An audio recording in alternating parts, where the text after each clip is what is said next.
I think there's this discomfort with seeing a mother express regret with her own choices. But just because she has expressed regret does not mean that she's a terrible mother. And I need people to understand that. I've seen videos about people saying, I can't imagine feeling like that. Being a mother is the best thing that's ever happened to me. And I'm like, I get that you can't imagine it, but just because you can't imagine doesn't mean that it's not true. It just means that somebody has had a completely different experience than you. I think she is a real one for saying that out loud on such a public platform, because knowing the backlash that she was going to get, she could really just have kept it to herself. And at the very least, I'm glad Emma has somebody who is not particularly pushing her towards motherhood, knowing that there is a chance that she doesn't actually want it.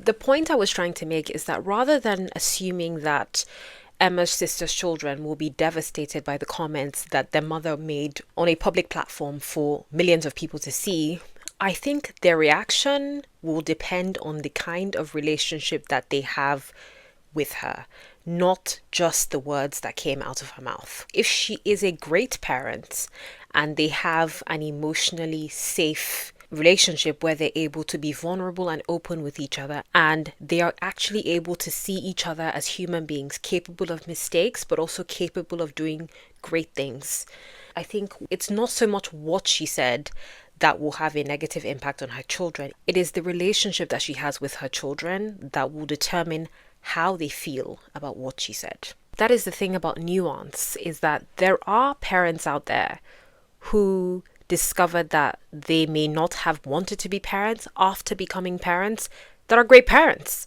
They do everything that is required of them because they understand that they have brought these children into the world and it is their duty to do right by them. They may not have chosen to be parents without societal pressure, but they have decided to do the best that they can with what they have.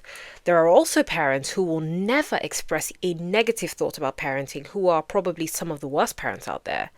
And then there are parents who will express only the most positive things and are very happy. It's everything they wanted, it's everything they dreamed of. It's okay to acknowledge that sometimes things are not as cookie cutter as we think they are.